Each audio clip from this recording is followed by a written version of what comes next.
Good morning, afternoon, or evening. Welcome to I'm Talking Waffles. I'm your host, Ileana. So we are back in the bathroom recording. I noticed when I was editing the podcast last week, I was like, oh, yep, you can definitely hear a difference in the audio quality from when I was recording in the other room compared to when I record in the bathroom. But my bathroom is nice and clean now, so we are back in the studio, if you will. And if you're curious, I actually just sit down right in front of the toilet with the lid down and then my laptop and microphone just propped on top of it. So that's how I record, and I will continue to record in the bathroom because I had to do a lot of rejigging to the audio to help remove some echoing and all that gross stuff in the audio. So we are back in the bathroom, and yeah. And if you haven't already, check out the I'm Talking Waffles Facebook and Twitter for our public apology about the salt and vinegar chips comment. Take a look at it right there, and you hopefully all is forgiven. Other than that, our weekly recap of what the heck is going on in Ontario. Ontario has entered step 3 or phase 3, something like that. I don't know. We've had multiple names for it. I've kind of lost track, but it's part 3 of our reopening mabobber. And essentially we reached that goal on Friday, so early July. And so that basically means that all indoor dining is opened. Gyms are open, which obviously I'm very happy about. The casinos are opening, as well as bars and nightclub. And anything else that was closed previously, just basically everything you can think of is opened again. But there are still some restrictions. So the plan for Ontario is that once our vaccine rate goes up and cases continue to go down, we'll be able to get rid of the limits and get rid of masks and stuff. Additionally, as I mentioned, the gyms are open. So yesterday I went to the gym for the first time in 3-4 months. They closed in March or April or something like that. So it was really nice. I really missed it. There's a difference between working out at home and working out in the gym. And it's hard to say exactly what that difference is, but working out in the gym is just so much better.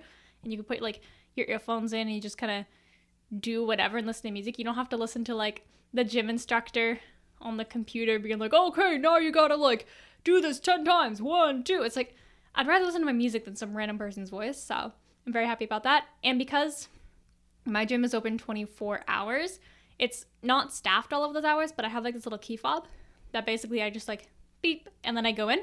And so because it was a Saturday that I went, and there was no staff on Saturdays, it was so quiet. It was just me and some one random other person.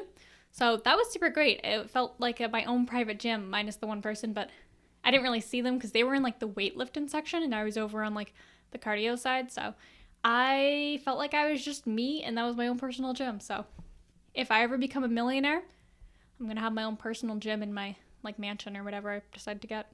So yeah, I was thinking about what I wanted to do for today's episode, and obviously I haven't really, the world's been shut down, so there's not too many, super strange recent things that have happened to me. So I thought way back to when I first moved to the city and compared it to, the small town that I grew up in. And it made me remember, how horrible commuting was for the first time and, trying to understand the bus system and stuff. And every single one of my siblings who have moved to, a different area from, our small town have all talked about their horrible bus experiences. And so I'm you know what? Today's episode, we're going to talk about the horrors of public transportation. So let's jump right into it. So the town that I grew up in was a very small town where you could literally walk to the end of it in 40 minutes maybe, depending how fast you walk. You could bike, you could just leave. And there wasn't anything in the town. I mean, it's changed a lot since I moved away, but when I was a kid growing up, it was a retirement town. It was an old people town. And there was nothing. The main attraction in that town was the Walmart, which technically wasn't even in the town. It was just off by the highway. And that was the biggest attraction in the whole town. There were no malls. There weren't any cute cafes at the time. They have them now, which is really cool. I really there's one cute cafe that I like. And that was about it. That's all the town really had. There was nothing. It was just boring and lame, and I really hated it. I mean, I'm sure it's great for old people, but yeah, as a teenager, as a kid, I didn't really mind much because I mean, I didn't really do anything. I go to the park and play with my dolls and have them in strollers and whatever. That's fine as a kid, but when you get older, you're like, you want to do stuff? And the only place that was close by you could do stuff, you would have to either ask a parent or ask a friend's parent or wait till one of your friends turned 16 and then you drive like the 20 minutes to the next town over. And there was a mall there and like an ice cream place, and that was pretty cool. So it was the kind of town that you had to leave the town to find stuff to do. And so it was very frustrating as a teenager because obviously teenagers want to explore and find what they're interested in and just have fun with your friends and whatnot. So it was very boring. Eventually, the town did introduce a public transportation system. However, I never used it because you can just walk everywhere in that town. Or my dad as my personal chauffeur. I would just book time in his calendar. We would share a calendar. And I'd book it and be like, hey, drive me to friend A's house. Or, okay, drive me to friend B's house. And so I had my dad as my chauffeur, so I didn't really have to care about public transportation. So this long-winded explanation is basically to just get the point across that I have no familiarity with public transportation. And so this is where our story begins. Well, one of many stories, of course. But this is the first time with my public transportation adventure. And so I went to Toronto for an interview for an international exchange that I wanted to do when I was a teenager. I really wanted to go to Germany. Unfortunately, I didn't get it, but this is my public transportation, one of my many horror stories. My dad gave me like $50 in toonies because you have to like get the tickets and the stuff with the bus. And so I took the train up there, which was fine. Like I know how to take trains. I've taken trains before. And so I was fine with that. But the part was, how on earth was I going to get to this place I needed to get to? And so I pull out Google Maps, which I've learned from experience that Google Maps is not trustworthy when it comes to buses. So I recommend you use an app called Move It. It's called like Moovit. I don't have it anymore because I don't really take the buses anymore. But it really saved my life when I was here. It's so much better than Google Maps. But yeah, I digress. In Toronto, it was a very, very windy, snowy day. And I was trying to get to the place where my interview was going to be. And it was in this place called Markham. And after this journey, I never, ever want to go to Markham again because it was such a bad adventure. So I get off the train, and if you've ever been to the Toronto Union Station, you would know that it's been under construction for like a million years. Signs don't point where they're supposed to. And there are random areas that are blocked off or like dead ends. It's like a maze. And so you're trying to follow signs to get out, but then the signs don't lead you where you're supposed to. And it's just a big mess. And it's been like that for as long as I can remember. And so the first experience is getting lost in this maze that is known as the Toronto Union Station. And then eventually I get out. And I'm like, okay, I need to find, I think they were called GO trains. Because my dad told me I need to take a GO train to get there. And so what I do is I eventually find the floor where you're supposed to like buy your like GO train ticket then. And so I go there and I'm like, okay, I buy the ticket. But what was really bizarre is that when I would go to buy the ticket, it said that the train would arrive in like a minute. And I'm like, okay, so I need to buy this ticket, run up to where the trains are to get on it so I don't miss it. And so I buy the ticket. By the time I find where the place is, the train's not there. The ticket expired, so I go all the way back down. I buy another one. I get up, and I still can't find it. And now I'm panicking because I need to be at this place for this interview in an hour. And I know that it's going to take a while for that train to take me to Markham and me getting lost and stuff. And so I'm like, okay, we have to figure out how to do this. I tried one more time because, third time's the charm, right? And I still didn't get it. I never, ever figured out how to get these GO trains to work. So now I'm panicking. I'm like, okay, I need to get to this place like immediately because I've wasted so much time already trying to go back and forth and figure out where to go. And I'm like sweaty and all of that gross stuff. And so I run down to the front of the Union Station and there were all of these taxis parked out. And I was like, oh no, I'm gonna have to take a taxi. It's the only option I have. And I knew that taxis were gonna be expensive. And I knew that this place was a little farther away. And so I'm like, okay, well, we gotta do what we gotta do. And so I get into this taxi. And the taxi driver was amazing. He was like the sweetest, best taxi driver I ever had in my life. and he would purposely speed to make sure I could get to my interview on time. And he was just delightful. So I'll forever be thankful of that taxi driver. And I remember we pulled into the place I needed to be. My debit card got declined. And because of the duration of the trip, it was like $40. And I'm like, oh no. So I got onto my BMO app, and the way I have my debit card set up is I can't access my savings.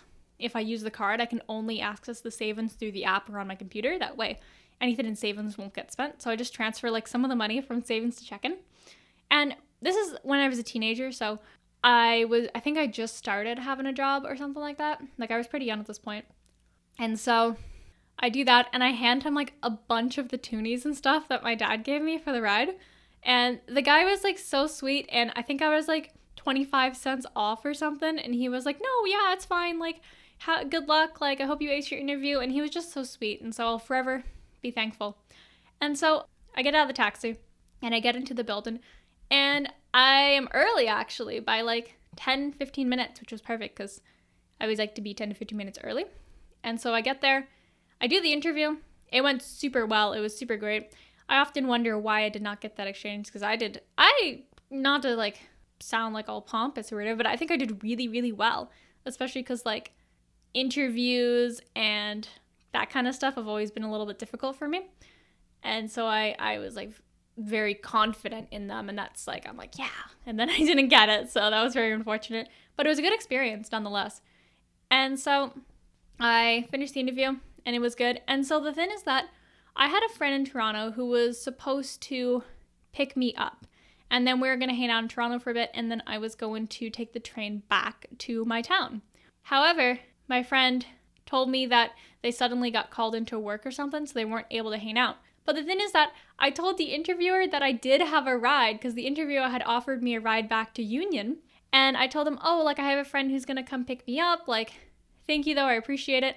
And while I'm waiting for the friend, the interviewer leaves, the one who could have given me a free ride, and then my friend doesn't show up, and now I'm stuck in this random place in Markham, freezing cold, no ride, starving. Starving was always a big key, because anytime I got lost, I was always so hungry. And so I actually carry adventure snacks on me now, in my backpack, in my pockets, in my purse. I always have like a little granola bar or something, because I always get so hungry because I'm always lost and I never know where I'm going, and it's just like horrible. So I have cute adventure snacks because of this horrible adventure and how hungry I was. And so I'm like, okay, maybe I can try that train thing again I was supposed to try.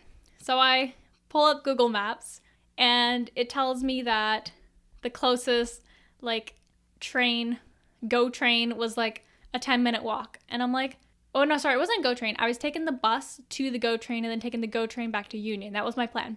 And so I start to follow this, and it starts to snow pretty heavily. And I'm trekking through the snow in my interview outfit, so I'm wearing like heels. And I end up climbing up this huge, huge hill, and then it like goes all the way down. And so I'm going down a big snowy hill now, and the Google Maps continues to tell me to go straight. And when I look straight, there's this like river going through, and this small little rickety bridge with like a big chain around it saying do not enter. And I'm like frustrated because I'm like, I don't want to miss my train, even though it was still like hours and hours before I was supposed to come home, but I was still worried nonetheless. And I had like no money at this point either. I had maybe a couple of coins, enough for like a bus pass is basically all I had. And so I'm like, I can't waste this. Like, there's no way I'm going to be able to get back home with all the toonies. So I go under this big metal chain that says do not cross, and I walk across this rickety, broken bridge that goes across the river in the freezing cold, and it's really creepy, and it's like creaking beneath me. But it's okay. It didn't break or anything. I get across, and I'm like, that was stupidly dangerous. And then I continue to walk through, like, I swear this was like some random forest or something. I don't know why Google Maps made me go through this, but it was like a smaller kind of, it wasn't like a big forest. It was like maybe a minute or two of just thick, thick trees. And I get through there, and then I duck under another like rope, and then I climb all the way down this big hill again, and there's the bus stop.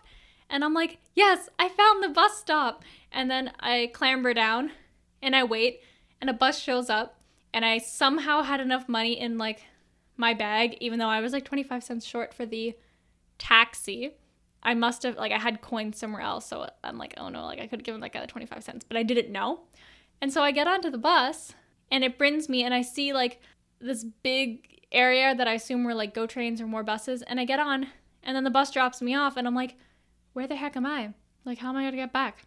And so the last of my money I had on me, I buy a ticket to get on this GO train or the bus. I can't remember exactly what it was. And I was like, okay, this is what we got to do. Like, this is our last chance. Like, if we don't get this, then we won't be able to, like, get home. And by some sheer luck, I managed to get on the right one. And then it brings me directly to Union. And at this point, I'm sweaty and cold, exhausted, covered in snow. My heels are killing me. And I just want to go home. Like, I'm like, this was the worst trip ever. And so luckily Union had some places to eat. So I bought like a sub. I sat down. I enjoyed the sub.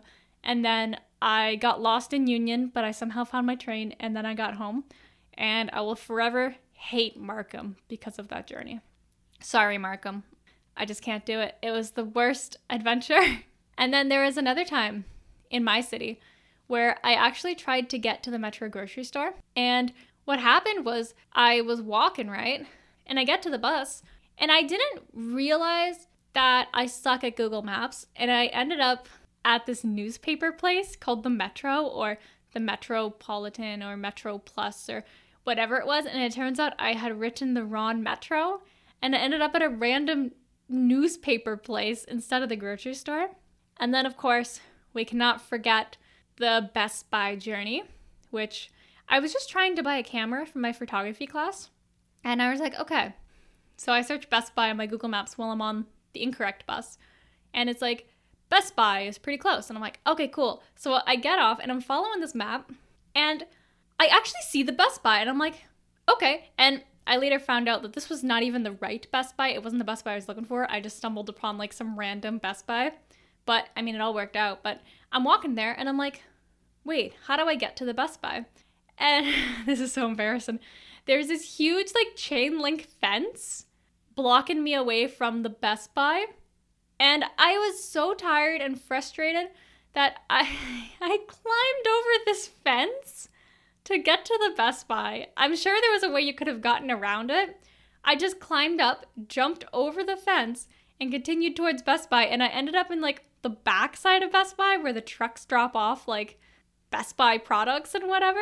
And so I just kind of walked around and went into the store, and I did get my camera, which was cool, but I don't know why I did that. I was just so tired and exhausted. I also had to walk across this like huge random bridge that was like above this big busy highway, and I was so scared it was gonna fall because it kept echoing around me.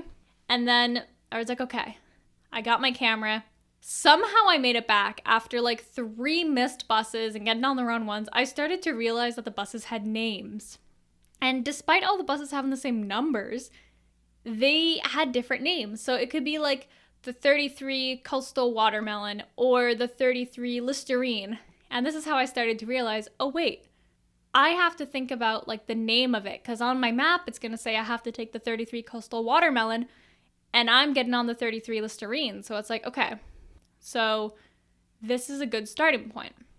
And eventually I started to get used to this because I realized that I've just been going on the wrong bus on the wrong side.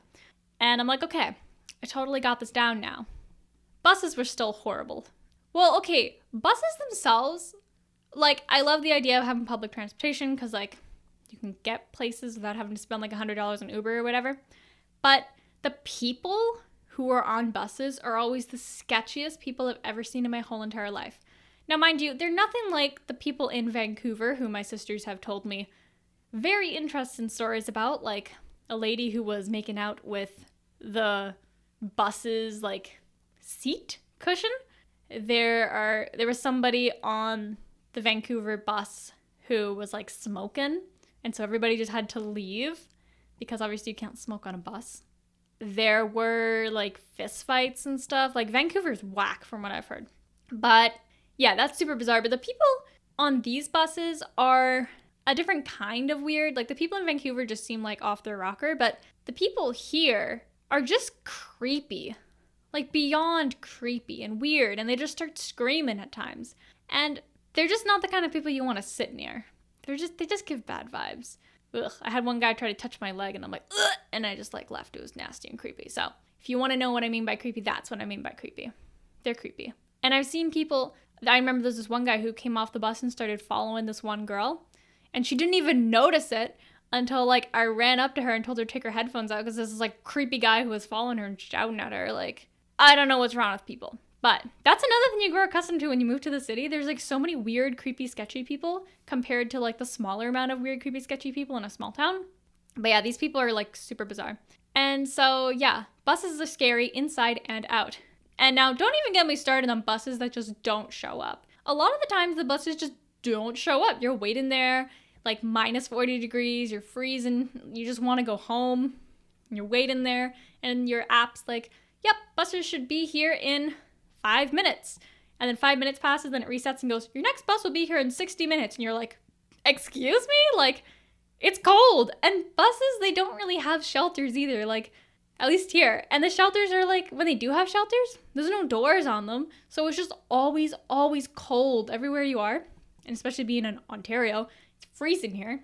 And then, of course, there was the time with the rotisserie chicken, where I bought a rotisserie chicken and some other kinds of groceries, and I got onto this like super packed bus, and I was trying to like stand and hold all my stuff, and people kept pushing me, and my rotisserie chicken went flying in the bus all over the ground, and people didn't care, and no one was helping me, and it smelled like rotisserie chicken everywhere. And eventually I picked it up, and I just kept getting crashed into, and people bumped into me, and my poor rotisserie chicken, I didn't even want to eat it after because it fell on the ground. Like, it didn't open or explode or anything, but it just fell and people kept kicking it, and I'm like, my rotisserie chicken.